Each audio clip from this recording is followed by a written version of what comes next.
Hey guys, I thought I'd do a little review of what it's like to own a PlayStation Edge control pad. I mean, I've pretty much had mine for probably about 5-6 months using it. I've really enjoyed it, so yeah, just thought I'd give a little review of sort of like what you get in the box and sort of things there, what you can expect from it, and you know, I mean, my sort of experience from pretty much using it as well. So let's go. So yeah, once you've purchased your PlayStation control pad, this is obviously the main box itself, which obviously you see online or you see in the shop or everything like that. But yeah, this is pretty much the box itself.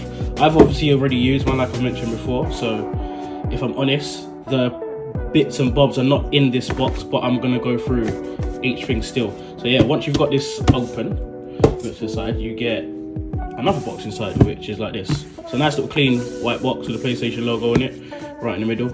You can literally pop it open, and once you pop it open, you have a carry case in there, which obviously houses the control pad itself. But the carrying case looks like this, and it's a hard shell carry case as well, so it's quite protective, if I'm honest. Like if you drop it or anything like that, it's gonna protect your control pad. Obviously you got this is obviously to open it up or whatnot, so I'll show you guys that in a second. Obviously you got a little hook on there as well, so if you've got like a, I don't know, maybe like a strap, you could pretty much just hook it on there. And if it's someone that travels around and likes to use a control pad, maybe like, I don't know, gaming laptop or anything like that, or maybe even to use it on like a tablet, you can pretty much obviously just carry it around and travel with it as well, which is really good. Once you open it up, you got your control pad in there like this. Obviously I use mine like I've mentioned before, so for the purpose of the video I popped it back in just so you guys can sort of see how it looks inside the case itself. But in your case you've got little sort of dome sticks, so these you can actually change on the control pad, and they're different heights and different shapes. So these ones obviously just more like a round sort of shape. Some are high and some are low, so I'll show you in a second. So these are pretty much your, well, left one's high and right one is low. So obviously you can sort of see the height difference between it. And then put those over there for a second.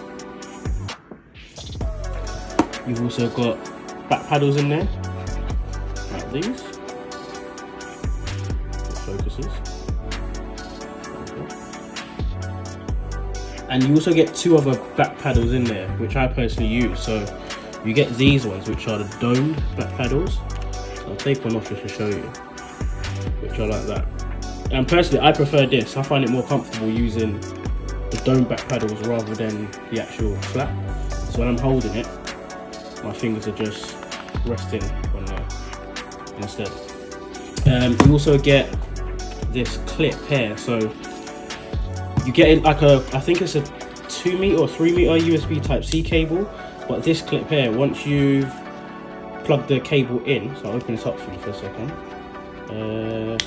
But yeah, once you've plugged it in, I'll use a cable for example just to show you. So you can thread the cable through, just like that. On the back of it, clip it in. You get your control pad, plug it into the USB-C port, and this little part on here that says lock, you just lock it in like that.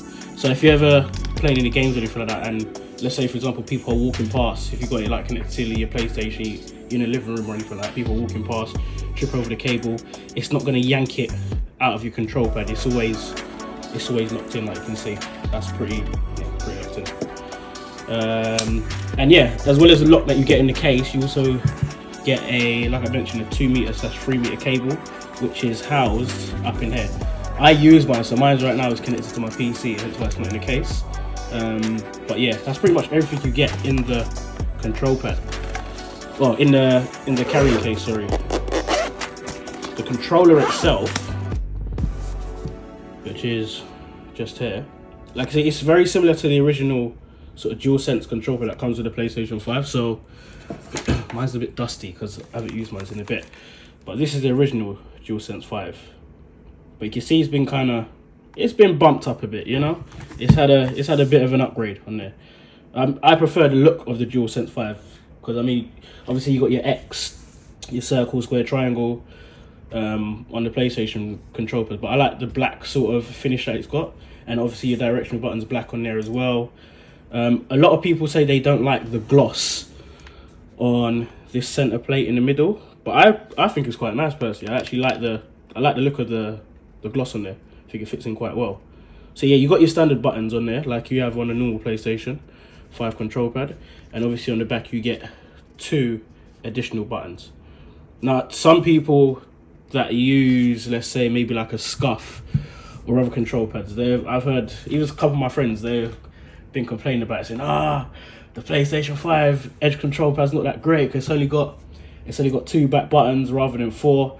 I mean, I personally like the 2 back buttons rather than 4. I've never personally tried 4 buttons on the back of a control pad, but like I said, I've been using mine for a while now, and I've gotten used to using 2. I find it quite comfortable. I guess maybe if I was to try using 4, then I might end up jump ship and switching over to another side.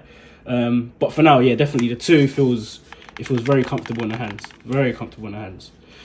Things that I'd say I love with this control pad is, with this one, you've got the option to have like your standard R2 and L2 sort of back buttons. So obviously that's your normal sort of travel distance on the control pad, which you pretty much get on the standard PlayStation 5 controller, whether you get the white, the black, the blue, the red, or anything like that. But say for example, if you're playing any FPS games, so for myself, I play a lot of Call of Duty Warzone. We know there's a lot of people in there that's got like Scuff control pads, Battle Beaver and them sort of things there, and they've got like the mouse sort of click, so when they're shooting they got that advantage on the game. Well, with the Edge one, you've got the option to do that. So these little levers here, if you put it on the lowest one, where it's pretty much that dot, and we flip that down, if we do the same on that side, you can see now the travel distance is a lot less. So it's a bit more responsive. It's not as good as, let's say, a Scuff control pad, because a Scuff control pad is literally like a click on there, so like a mouse click, but that's still a lot better compared to, let's say, that. And like I said, for me, it works absolutely fine. One thing which is really good, which I really love with this control pad, is, say for example, for people that suffer with stick drift, that is pretty much on this one an easy fix on there. So rather than having to buy a whole new control pad all over again, there's a really easy way you can actually just fix stick drift with these controllers. Easiest way to do it, if you turn the control pad around on the back, you've got this little release just there in the middle, is it? Right there. So if you open it up, which I'll do for you now, if I can get my nail in there. Sorry, that took a little bit longer than expected. I couldn't get my nail in the bloody thing to release it. But yeah, once you hit that release button, this center plate pops up, so you can see sort of lifted up from the control pad, and you can actually just take this out just like that, and you've got these 2 little silver levers on each side, so just there. So if you lift up, let's say if the right one was giving problems, you got stick drift, it's moving about when you're in a game and you're just not having a good experience, you lift this little lever up, and if you notice, this module is actually popped out. So if we remove that module, so rather than going to buy a whole new control pad again, you can actually buy just these analog modules from Sony or from the PlayStation website, and I think they're like about £19.99 or £20 or so. And yeah, pretty much that's your stick drift problem fixed. So once you've bought it and they've delivered it to you, get your control pad. Obviously you can sort of see like that little, almost like a USB-A sort of insert in there. Literally slide it straight back in, and once it's back in, you just flick that little silver lever down and it's locked in. You'll feel a little click and you hear a little click once it's locked in, and that's pretty much it. It's all locked in again. Then obviously your gloss faceplate, you can just insert that back over the control pad, and that's it, all done. It's got a few more added functions which you can do. So you can actually obviously map the buttons on the control pad. Obviously you've got the back buttons on there, so I'll show you how to map the back buttons. So yeah, once you've got your control pad out of the box and everything, you're going to want to use a cable that it comes with, connect it to your PlayStation 5, and then you're going to want to do an update on the actual control pad. Once you've got the update out of the way, then you can sort of head to settings to get your buttons like changed or configured how you want to change it to. So you're going to want to go to settings, and you're going to want to scroll down to accessories. Now, if you notice, there's an option that says DualSense Edge Wireless, which I'm on just now. So if you click that, and like you see, you've got a few different options in there. So you've got the custom profiles, receive feedback when switching profiles, function menu, brightness of controller indicators, and a few other things at the bottom. You also got it to let you know if your control pad software is up to date, which mine is, so that's good. But the option we're going to go ahead into is the custom profiles. When you go into here, this is where you want to, like I said, change your button layouts or map your back buttons to whichever sort of controls or settings you want to. Like you can see, mine's has got, next to where it says Warzone, it's got a little green dot on there, or a little white dot on there. So that's to let me know that mine's is set to like my Warzone and my Call of Duty profile. But if you want to create a profile, you're going to want to hit create profile just at the top. You can name it whatever you want to name it. So let's say if you're creating a special profile for, let's say, I don't know, Fever, you can change the, or now it's called FC actually. So let's change FC 24. And then from here, you can actually change your button there. So you can customize buttons and assignments. So if we click on that, you can see it's given all the indication for all the buttons that obviously we know we already have. And just at the bottom, you can actually see the two back buttons on there, which I'm using. So just at the bottom, just down here, you can see both the back buttons. So from here, I can pretty much choose how I want to operate these two back buttons. The way how I do it is go to the bottom on there. So let's say if I wanted the back right, I would select it. And from here, I can choose whichever button I want to map it to. So when I'm in game now, not only do I have the circle, X, triangle and square to use, or R1, R2, L2, but I've also got those back ones as well. Once you've pretty much done that, you would hit obviously apply, and that's pretty much going to be set to what you're using it for, and on that profile. The other things you can do with it is you've got like stick sensitivity, so you can actually control how sensitive you want your left analog stick, or your right analog stick as well. So you can flip between the two. You've got things like sensitivity curve. Now for me, I haven't really played around with this much, if I'm honest. I tried it once on the right analog stick for like going into Call of Duty or playing Warzone.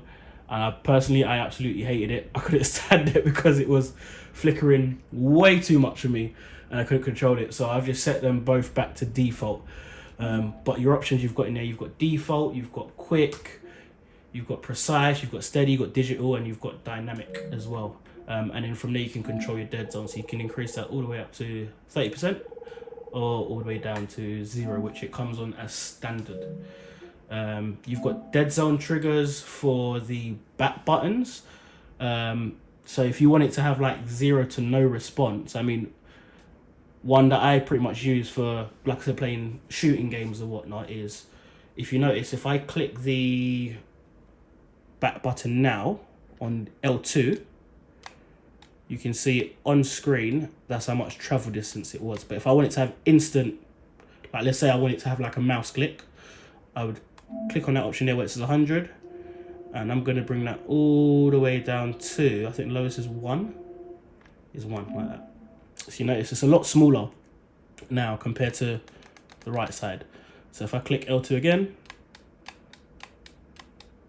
what I'm judging it by is not by the grayed out area, I'm judging it by the two little white bars, but obviously when I click it they change to blue.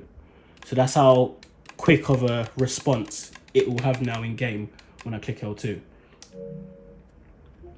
You've also got other things on there like the vibration you can control as well, so you can decide how strong you want it, if you want it weak, medium, strong, or if you want it completely off. I normally just have it off personally.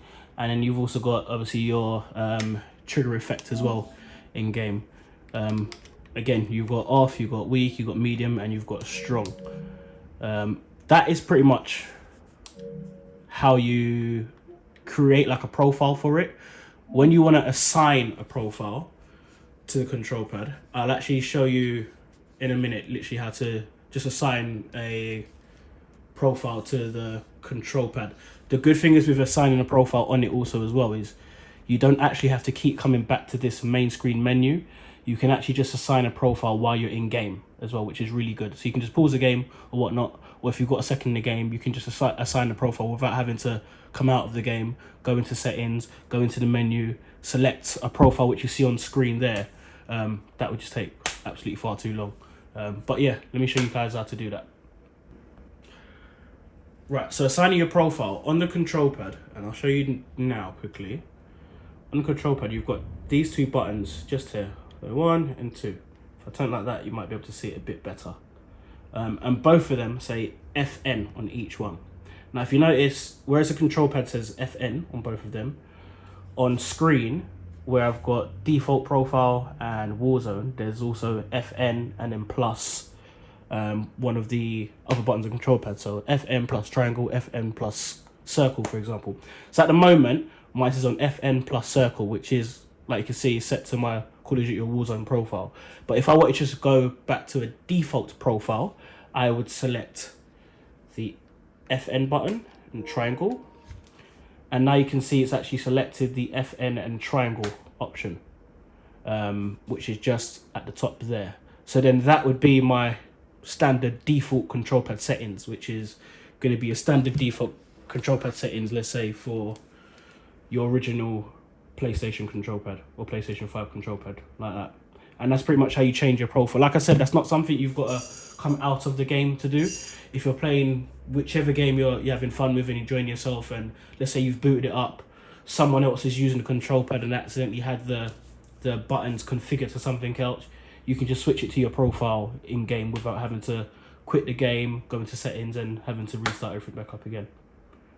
But yeah, that's pretty much everything. I hope I've covered pretty much everything and it sort of helped you guys make a decision if you're going to buy one or whatnot. Like I said, for me, that's just my personal experience with the control pad. Like I said, I know there are other brands out there. You've got, like I mentioned before, Scarf, you've got Battle Beaver. I'm hoping to try Scarf in the future. I'm not really in a rush. They're a bit expensive right now. But yeah, that's just pretty much my experience I've had with the control pad. I'm personally really enjoying it. And I think, yeah, it's a good control pad. It's definitely one to consider. I definitely think that PlayStation or Sony sort of thought a lot through making a control pad, but there's still more for them to improve on. But yeah, hope you enjoyed the video. Hope you guys stay safe, have a good week, and catch you later. Thank you for watching. Peace.